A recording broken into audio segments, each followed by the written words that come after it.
የጉባ ብስራቶች የመደመር መንግስት ትሩፋቶች በሚል መሪ ሐሳብ በንፋስ ስልክ ላፍቶ ክፍለ ከተማ በተካሄደው ህዝባዊ ውይይት መድረክ ላይ በአካባቢያቸው የተከናወኑ የልማት ስራዎች ምቹ የመኖር ከባቢን እንደፈጠረላቸውና የአኗኗር ዘይቤያቸው እንደተቀየረ ነዋሪዎቹ አንስተዋል።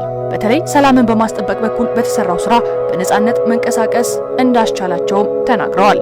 ማታ ስወጣ ላፕቶፕም አላመጣም ስማርትፎን ነው። ለምን ሲባል ጋርመንት ጋር የሚገጥሙ ችግሮች ስላሉ ስለገጠመኝ ማለት አሁን ላይ ግን ከሌሊቱ 2 ሰዓት አይደለም ከዛ በኋላ ላፕቶፕን ይዤ ሲጀመር ጋርመንት ብቻ ነው ጀርመን ላይ ወርቄ ወክ እያደረኩ በውይይቱ በተለይ ከዚህ ቀደም በነበሩ መሰል መድረኮች ህዝቡ ያነሳቸው ጥያቄዎችና ቅሬታዎችን ለመፍታት የተደረገው ጥረት ውጤታማ መሆኑ ተነስቷል። በአገልግሎት አሰጣጥ በኩልም በተሰሩ ስራዎች ለውጦች ቢታዩም እስካሁን ያልተሻሻሉ አሰራሮች መኖራቸውንም ነዋሪዎቹ አንስተዋል። አገልግሎት አሰጣጥ ላይ ቤቶች መሬት ግንባታ ፈቃድ ተጠቃሎ ወደ ክፍለ ከተማ መጥተዋል። ነገር ግን በወረዳችን አከራይ ተከራይ ቤት ለማከራየት እዚያው ወረዳ ላይ ሄደው ጉዳያቸውን ሊፈጽሙ ሲችሉ ክፍለ ከተማ በሽተኞች አሉ፣ ጥሮተኞች አሉ፣ ደካሞች አሉ፣ አቅም የሌላቸው በራይድ ተበድረው መተው ወር ድረስ የሚጉላሉበት ሁኔታ እየተፈጠረ ያለበት ሁኔታ ነው ያለው። የአዲስ አበባ ከተማ ዋና ስራ አስኪያጅ ኢንጂነር ወንድሙ ሴታ በአንዳንድ ተቋማት የአገልግሎት አሰጣጥን ለማዘመን የቴክኖሎጂ ውጤቶችንም ጭምር በመጠቀም የሰዎችን እንግልት የሚቀንሱ ስራዎች በመሰራት ላይ መሆናቸውን አንስተዋል። አገልግሎት ፈላጊው ወደኛ የሚመጣበት ሳይሆን ባለበት ቦታ ሆኖ አገልግሎት ማግኘት የሚችልበትን ፕላትፎርሞች ክሬት እያደረግን ነው። በገቢዎች፣ በቤቶች፣ በመሬት፣ በሲቪል ምዝገባ በተለያዩ ተቋማት አገልግሎቶችን ሞር ዲቴይላይዝ እያደረግን በዌብ ፖርታል በሞባይል አፕሊኬሽን ቤቱ ሆኖ አገልግሎት ማግኘት የሚችልበት የማይመላለስበትን ስርዓት እየዘረጋን ስለሆነ በዛ አግባብ በቀጣይነት የተፈታ ይሄዳል እንጂ ሁሉንም አገልግሎት ታች አውርደን መሰብሰብ ማንችለው ማኔጅ ማድረግ ማንችለው እንዳይሆን ጥንቃቄ ለማድረግ ሲባል የተወሰደ እርምጃ ነው። በመድረኩ ላይ ከተነሱ ጥያቄዎች መካከል የጤና መድህንና ከመድኃኒት እጥረት ጋር የሚስተዋሉ ችግሮች መኖራቸው ተመላክቷል። የጤና መድህን ጉዳይ እድሜያቸው ገፋ ያለ በተለያየ ጤና ችግር ያለበት በተለይ እንደ አሸን የፈላው እንደ ወረርሽኝ የፈላውን የስኳር በሽታና የደም ብዛት በሽተኞች በጣም በዝተዋል ኢትዮጵያ ውስጥ።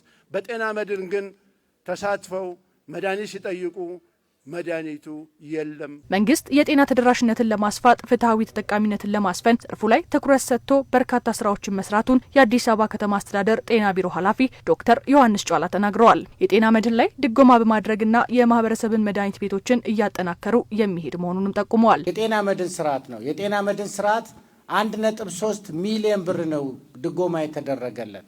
ስለዚህ ከመድኃኒት አቅርቦት ጋር ተያይዞ የተነሳው ትክክል ነው። በለውጥ ማግስት 70,000 ህዝብ ተጠቃሚ የነበረውን የጤና መድህን ስርዓት ዛሬ ላይ 2.5 ሚሊዮን ህዝብ ነው እንዲያገኝ ያደረግነው። ከነማ ፋርማሲን እንደ ሁለተኛ አማራጭ እንዲያደርጉ ማድረግ ችለናል። እንደ ሀገር 8% ለሀገር ውስጥ ፍጆታ የሚመረቱትን መድኃኒቶች በዚህ ዓመት ላይ ወደ 41% መድረሱ አሁን ለምንለው ችግር ትልቅ አቅም ይሆነናል። ከመሬት ይዞታና ከሰነድ ባለቤትነት ጋር የተያያዙ ጉዳዮችም ሌላው በነዋሪዎች የተነሱ ጥያቄዎች ናቸው። ሰነድ አልባ ተብሎ ነው የሚጠራው አንዳንድ ኤሪያዎች ላይ እኔም ያለሁበት ቤት ላይ እቺ ሰነድ አልባ እቺ በውብቷ ከተማ ሰነድ አልባ የሚለውን ስም ለምን አናጠፋ? ህብረተሰቡ ሰነድ የሚያገኝበትን ሂደት ለምን አናመቻችን? እነዚህ ጥያቄዎች የመሬት መረጃ ስርዓትን ዘመናዊ በማድረግና መረጃን በማጥራት የሚፈቱ መሆናቸውን ኢንጂነር ወንድሙ ሴታ በሰጡት ምላሽ ጠቁመዋል። በአብዛኛው ሰነድ አልባ ተብሎ አሁን መብት ለመፍጠር እየሞከርን ያለንበት ከአርሶ አደር ተገዝቶ ቤት የተሰራበት ነው። ስለዚህ እውነተኛው ባለመብት ማን ነው? በገጡ መሬት መንገድ መሬት ወሮ የያዘው ማን ነው? ይህን ችግር ለመሻገር የመጀመሪያ የከተማውን የመሬት መረጃ ስርዓት ማዘመን ነው። ከዚህ በፊት እንደነበረው ማኑዋሊ ወይ ፔፐር ቤዝድ በሆነ መንገድ አሁንም ያለውን ችግር ማጥራት አንችልም። ስለዚህ የመጀመሪያ በከተማ ውስጥ ያለውን የመሬት ይዞታ ቆጥረን እንወቅ፣ መረጃውን ዲጂታላይዝ እናድርግ። ነዋሪው ያነሳቸው ጥያቄዎች ተገቢነት ያላቸው እንደሆኑና የህዝብን ፍላጎት ማሟላት እስከሚቻልበት ድረስ እንደሚሰራ ደግሞ የኢፌዴሪ የሰላም ሚኒስትሩ አቶ መሐመድ ኢድሪስ ጠቁመዋል።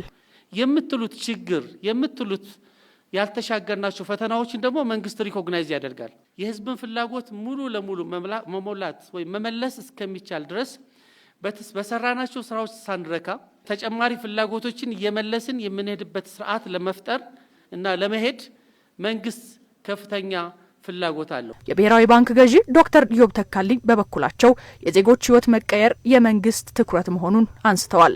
ገጠርም ከተማ ያለውን ዜጎቻችንን ኑሯቸውን ትርጉም ባለው ሁኔታ መቀየር የሚፈልግ መንግስት ነው ያለው። ችግሩ ያነሳቸዋቸው አገልግሎት ላይ እነዚህን ለቅመን ወስደናል። ወይረጃን እየፈታን እንመጣለን። ኢትዮጵያ በጣም ትልቅ አቅም ያላት ሀገር ናት። ይሄንን አቅም እናውጣ።